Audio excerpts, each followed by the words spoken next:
Ben Browton is another artist who I feel has been on the Hastings and St Leonard's and Bexhill scene since I've been in the town.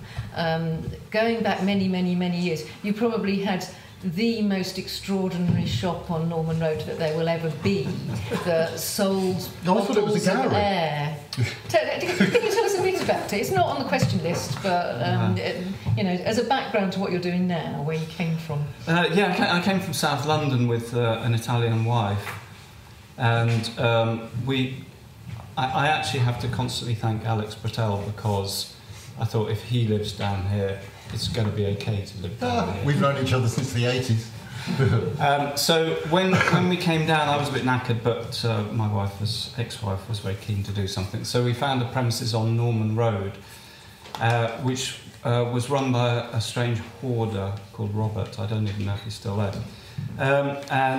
So we had a paper-written contract for this shop, and it was called Plush, which was from the name of a music thing I was doing at the time called the Ambassadors of Plush.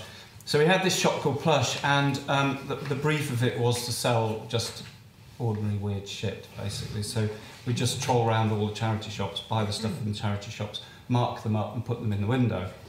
And we did actually make a little film which you can find online called The Air Catchers, which was about how we sold a range of air within. It's a bit like the Duchampion piece, La Belle Hélène, where he sold, I think that was a perfume, but he had a work about Paris air. He put Paris air into a bottle. So it was this idea that the air was so good in this area compared to London, where we'd come from, that you could actually bottle it and sell it because it was so healthy. And it was actually a really good way to meet members of the community, because people would come in and they'd see something in the window they liked, or they just wanted to come in and have a chat because they were lonely. So it lasted only a few months, but it was, and there is this film, The Air Catchers, you can see. So that was my sort of introduction to the denizens of Hastings and St Leonard's, was having a shop where people came in and bought things. Or we exchanged ideas. It was about that more than anything. Yeah, it was a conceptual art practice. Yeah, I'd been to Sarah Lucas and Tracy Emin had a shop in Whitechapel near the Babel Bake, which I visited. And again, it slightly followed on from a punk ethic or something. You know, just do it, you know. Don't hang around, don't think about it too long, just do it and see what happens. I still have some of the Sarah Lucas things saying fuck off or something, I can't remember what they were, tags that they were selling in their shop. But that was the spirit of it, and I continue that into my art practice, to be honest. So your art practice, as you are now, has actually developed over many, many years. But let's start with orange. Why orange? A nice fruit. He is curious. Very healthy. I was thinking about this yesterday. I'm trying to talk quickly because there's a lot to get through. I've always worked with dialectics, and so whether it's blue glass and wood, or copper and black wood, or whatever, I tend to work in dialectics. So I set up an opposition of two things, from which my work quite often springs. And I've done iron oxide paint and black paint and all sorts of things in the 1990s. I've done a lot of stuff in red and black in the past. I did a lot of performing in red and black and stuff. And when the crunch came and moving down here, my marriage didn't actually survive the move. I needed a new colour and a new direction. And I found a wonderful pair of old British Rail overalls in a charity shop in St Leonard's, a pair of trousers and a jacket, and they were orange, they were bright orange. And I was like, that's my new overalls, those are what I'm going to work in next. And while my marriage was collapsing, I put these overalls in a cardboard box in the boot of my car so they wouldn't fade, because I wanted that orange to drive the next phase of my life. And so I did a photo shoot in Rockanaw in Michael's Cave, where I dressed up as a sort of weird, this is how I was influenced by Hastings, was the bonfire nights, where everyone dresses up and just goes mad, letting off fireworks and getting drunk and all sorts of stuff, and it's all to do with the Pope and Popery and all sorts of things. And so I recreated that in a cave in Rockanaw, where I was like a genie about to come out of the bottle with my orange outfit on. And I've just carried it on ever since. I kind of, you know, in my studio I reach for some paint, and it's usually orange or black. You know, it's just become my thing. It's your brand. It's my brand. It will change at some point if I get another big life change or something. I might. Or more money, so you can buy another colour. Yeah. I've been thinking about purple. But you must have been doing it over 10 years now. Yeah, I started in 2008 when I went back into the idea of a studio practice, making things. So at that point, I just said orange and black. Let's see where I can take it. So it didn't exclude anything and it didn't include anything. As long as I could paint it orange or paint it black and orange, or I found it in a charity shop and it was orange and it was interesting, it came. You know, Yves Klein had made a lot of blue work. Picasso had a pink period and a blue period, and it's just the same sort of thing. You know, you've got to make decisions about how you make your work. Otherwise, you don't make any. You have to make decisions that inform. That's your brand. It's your style. And other influences have informed your work too. So Japan and Japanese items are very important. And do you feel that that's become a muse in itself? No, what happened when I came back from Japan was that a woman fell in love with me, and we've been chatting on Messenger every day for the last 6 years. And so I did a pecha kucha on that at the Delaware about this little corduroy fox. Anyway, that's another story. But it fulfilled one of my things on my bucket list. Was I wanted to know more about Japan, and when I went to Japan, it was very brief, it was 10 days, I just realised what an amazing culture it really is. And I was thinking about this while I was washing up this morning. We're both island nations, Britain and Japan, and there's a huge amount of creativity in Japan, and there's also a huge amount of nostalgia for the past. And so I wanted to dig deeper into that interface between the past and the present in Japan. And so I did make some work with kanji on. I mean, I don't know if you know kanji at all, if you study Chinese or Japanese. The primary characters are kanji, which are like pictograms. So often, my favourite one is dream, which is yume. They look like the thing they are. So unlike letters in the West, they're little pictograms of humans, of people doing things. Visually phonetic. Visually phonetic. And so the kanji are just absolutely amazing to study. They're just absolutely amazing. And they kind of crept into some of my work. And people say, well, it's cultural appropriation. I'm like, no, it's not. You know, if you understand something and you've studied it, you can use it. I think it's fair enough. You're showing respect to the culture that you're learning about.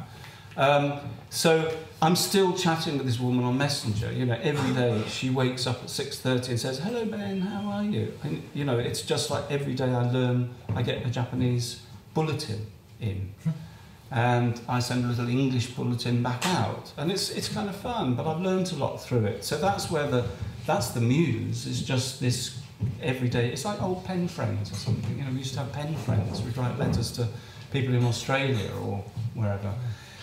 So it's fading a little bit because I just haven't used it so much. But what it's made me passionate about is things like Japanese food and Japanese clothes and all sorts of stuff. And I've collected a lot of those things. Japanese ceramics are amazing. So it's still kind of there because it is incredibly creative culture. And it has this wonderful tradition of crafts of chochin, which are the lanterns with kanji on and stuff like that. Amazing. Amazing, amazing. So I think it'll be there. I want to go back there. I was thinking about doing a residency out there, perhaps.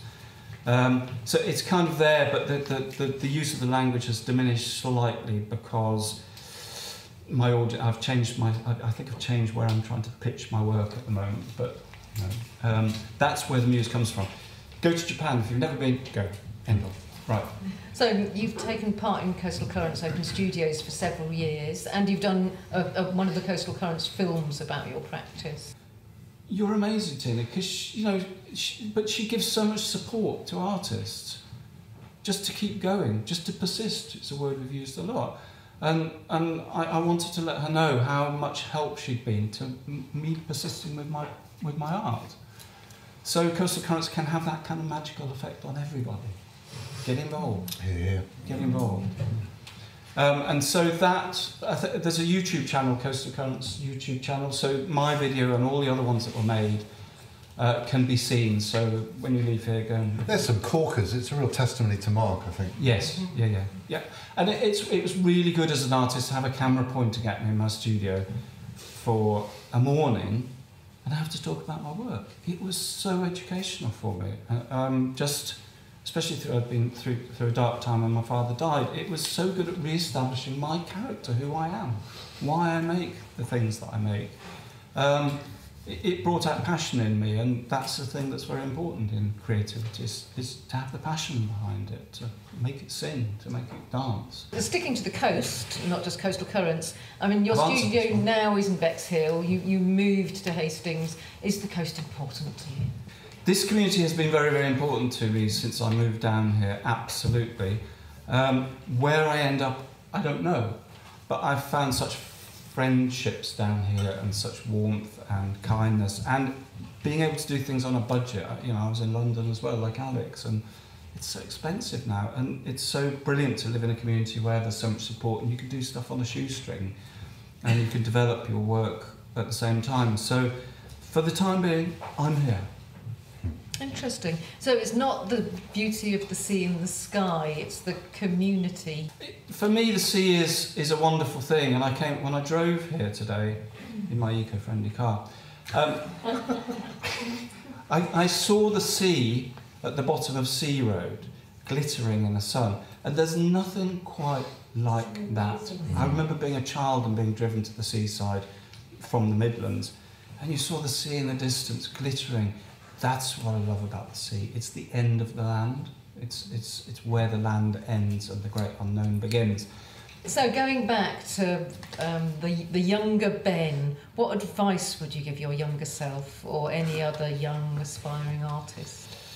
Yeah, this is really interesting because whenever I work with young people or come across them, spend any time with young people, the most important thing young people have to do is get over their parents. Yeah. And it took me a long time to get over my parents, and I had some counselling in my early 30s to finally get God out of the way, because my mother was very religious. And I think I learnt in counselling, which I studied at the Old Hastings College, it's called individuation. And one of the things you've got to do as a young person is individuate from your parents. You've got to stand on your own 2 feet. And even though mummy's saying, no, you can't do that, or daddy's saying, you can't do that, don't listen to them. Find your own path and transcend your parents. And the second thing to learn is concentrate on what it is you really, really want to do. And you can, if you can afford it these days, you can go to college and learn how to make better art, and potentially, or don't go to art college. It doesn't really matter. You know, if you've got talent and you've got passion and you've got drive, get on with it. And my advice is always to young artists is do something every day. You know, do a little drawing, write a little poem. Yeah. You've got to do it every day. If you miss a day, you've missed a day. You've lost a day. Momentum is everything. Momentum is really, really important. So I would say to young people, just please get on with it. Don't accept the bullshit. You know, there's a lot of crap that comes down from the politicians and from all sorts of places. You know, ignore half of it. Only listen to the news once every day. More than that, and you're just being indulgent. And just young people, just please get on with it. Please. Yeah, because the future will judge you, not the past. Yeah, and you are the future. I'm getting old, but you're the future, young people. So I'd like to see you, if I could, from my grave, you know, changing the world and making it the way you want it, not the way your parents have forged it. It's your world. You take on the baton. So, and just be very persistent and consistent in pursuing your dreams, because your dreams become reality through persistence. So I would say to my younger self, get on with it. Brilliant, thank you. I think we should end on that note. Yeah, get on with it.